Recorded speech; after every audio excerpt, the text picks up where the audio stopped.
یہ بتائیں کہ اب یہ کب آپ لوگ پٹیشن اس کے خلاف دائر کر رہے ہیں، اینڈ سر کتنا آپ پریشان ہیں اس بات سے کہ اسلام آباد ہائی کورٹ میں نئے ججز بھی جو ہیں وہ اب اوتھ لے رہے ہیں، سو جس کو کہتے ہیں نا کہ جو اسلام آباد ہائی کورٹ ہے شاید یہ پچھلا والا اسلام آباد ہائی کورٹ نہ ہو جدھر آپ لوگوں کے باقی کیسز چلے ہیں؟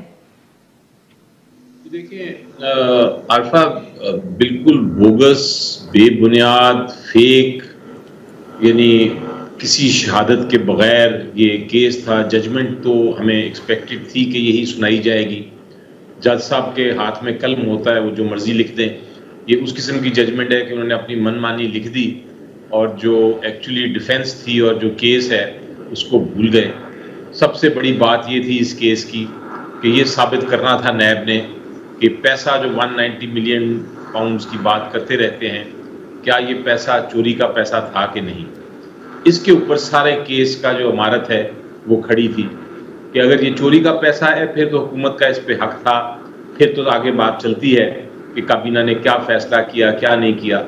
لیکن اگر یہ چوری کا پیسہ ہی نہیں تھا اور اگر یہ NCA جو آرگنائزیشن تھی UK کی، انہوں نے یہ فیصلہ کر دیا کہ چوری کا پیسہ نہیں تھا اور نیب نے بھی یہ مان لیا کہ چوری کا پیسہ نہیں تھا اور جج صاحب کے پاس بھی کوئی ثبوت نہیں آیا کہ چوری کا پیسہ تھا یا نہیں، تو پھر یہ عمارت جو تھی، کیس جو تھی، پروسیکیوشن جو تھی، وہ ساری کی ساری گر جاتی ہے.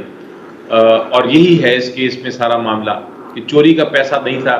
یہ ملک ریاض صاحب نے خریدی تھی، حسن نواز صاحب سے پراپرٹی خریدی تھی، اس پراپرٹی کو آگے بیچا تھا.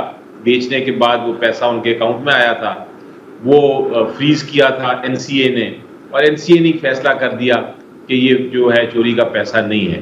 اس کے بعد کوئی کیس عمران خان صاحب کے خلاف نہیں بن سکتا تھا اور ان کی جو وائف ہیں مسز عمران خان، ان کا تو دور دور تک وہ نہ کابینہ کی ممبر تھی، ان کو تو ویسے ہی صرف پریشرائز کرنے کے لیے سزا دے دی گئی.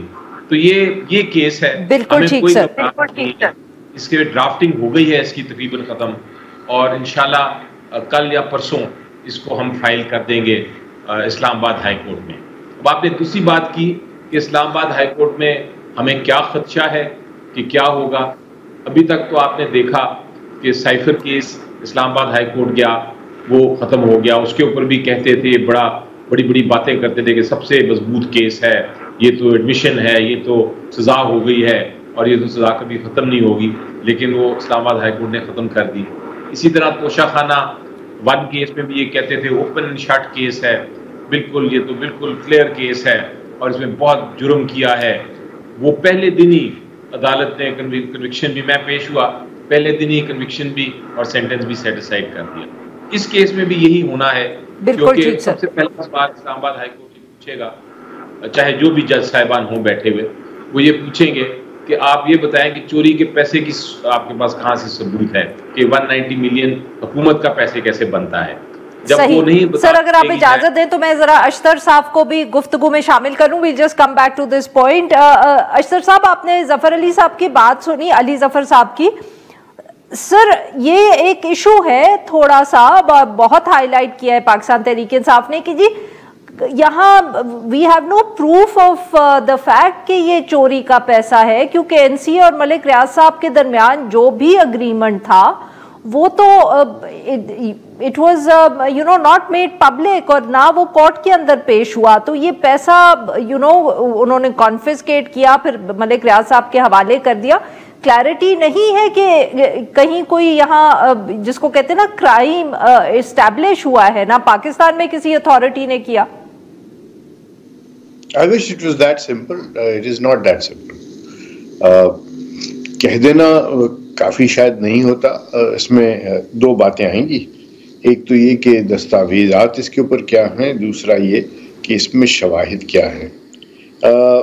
دستاویزات جو مجھے نظر آئیں، جن کے یہ میں سمجھتا ہوں کہ بڑا ڈیمننگ ایویڈنس ہے، اور وہ پیوٹ اسی پہ کرتا ہے کہ کیا یہ پیسے جو ہیں وہ حکومت پاکستان، یعنی حکومت کو نہیں، اسٹیٹ آف پاکستان کو ملنے چاہیے، یا یہ پیسے جو ہیں یہ ملک ریاض صاحب کے تھے یا کسی اور کے تھے.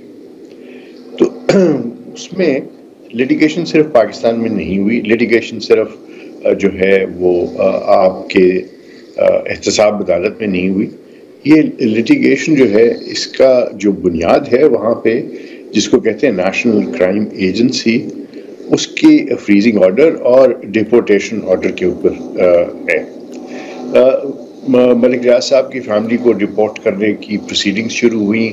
وہاں پہ انہوں نے یہ سٹانس لیا کہ ان کو کوئی اس طرح کی کرمنل ایکٹیویٹی نہیں ہے اور کوئی ایسی چیز نہیں ہے، اور وہ معاملہ جو ہے وہ ایک سنگل جج کے پاس گیا. وہاں سے وہ ایک اپیل میں گیا، اور اپیل بھی علی ریاض، احمد ریاض شیخ صاحب اور باقی لوگوں نے فائل کی.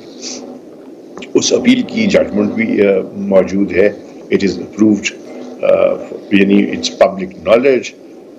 وہ 3 ججز نے اس پہ فیصلہ دیا، اور وہ تینوں ہائی کورٹ کے ججز ہیں انگلینڈ میں. وہاں پہ کلیئرلی یہ اسٹیبلش ہو گیا ہوا ہے کہ یہ پیسے number 1 are proceeds of a crime. Theft, جو یہ چوری کی بات نہیں ہے اس میں، they are proceeds of a crime. اور اس کے اندر منی لانڈرنگ کی بھی بات ہے. اس کے اندر جو سپریسڈ طریقے سے پیمنٹ کی گئی پاکستان میں، یعنی کم پیمنٹ کی گئی لینڈ کی، اور اس کے عوض یہ سارا سپریم کورٹ میں کیس چلا، اور سپریم کورٹ میں پھر امپلیمنٹیشن بینچ، اور اس میں بھی 2 ججز کا فیصلہ جو ہے اس کو بار بار ریفر کیا. ایک جسٹس آف سلطان کا اور دوسرا جسٹس ارباب، جسٹس فیصل عرب کا.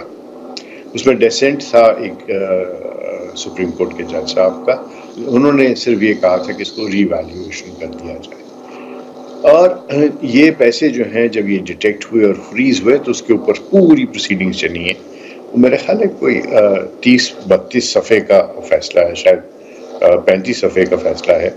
اس میں یہ سٹانس لیا گیا کہ یہ چوری کا پیسہ نہیں ہے اور یہ پیسہ جو ہے لیجیٹمیٹ ہے. اس کو رد کیا یو کے ہائی کورٹ نے، اور اس کے اپیل میں، اور اپیل انہوں نے فائل کی ہوئی تھی. اور اس کے بعد انہوں نے کہا کہ یہ نیشنل کرائم ایجنسی کا فرض بنتا ہے، مینڈیٹوری ہے کہ یہ اسٹیٹ آف پاکستان کو دیا جائے، اور اس میں کوئی کسی قسم کا ابہام نہیں ہے. دوسری جو لمب ہے لٹیگیشن کی وہ ہے سپریم کورٹ آف پاکستان میں. اگر مجھے یاد پڑتا ہے تو اس کے اندر علی سبطین فضلی صاحب وکیل تھے، از اے ویری سینئر لائر. انہوں نے یہ کیس کیا کہ یہ جو پیسے سپریم کورٹ میں اس پرٹیکولر اکاؤنٹ میں آئے ہیں وہ غلط آئے ہیں. سپریم کورٹ نے بھی اس کے اندر نوٹس دے کے سب کو سننے کے بعد کوئی اس میں ایسی چیز نہیں تھی جس میں سنا نہ گیا ہو یا وہ جلدی میں فیصلہ ہوا ہو. انہوں نے ہیئرنگ کر کے اس کے اندر یہ فیصلہ دے دیا کہ یہ پیسے اسٹیٹ آف پاکستان کے ہیں، یہ یہاں آنے ہی غلط تھے. اور وہاں پہ شاید انہوں نے کچھ ایسا بھی کہا کہ یہ اسی طرح ہے کہ آپ نے نیشنل کرائم ایجنسی کے پیسے جو ہیں وہ ملک ریاض صاحب کے اکاؤنٹ میں، جو کہ آف سیٹ کرنے کے لیے تھا پیسوں کو جو انہوں نے ادا کرنے ہیں، وہ غلط تھا. اور انہوں نے province Punjab, province of Sindh کو اور فیڈریشن آف پاکستان کو یہ پیسے دے دیے. یہ 2 ایسی ججمنٹس ہیں جن کو نہ چیلنج کیا گیا اور وہ ریکارڈ کے اوپر ہیں. اور تیسرا وہ سارے سرکمسٹانسز ہیں جن میں یہ پراپرٹی کو خریدا گیا، ایک ٹرسٹ بنایا گیا جو ٹرسٹ ایگزسٹ نہیں کرتا تھا، یعنی اس کو رجسٹر بھی نہیں کرایا گیا تھا، اس کے نام یہ پراپرٹی دی گئی اور یہ سارا کچھ ہوا. سو یہ میٹرکس جو ہے اتنا سہل اور سادہ سا نہیں ہے جس طریقے سے پیش کیا جا رہا ہے.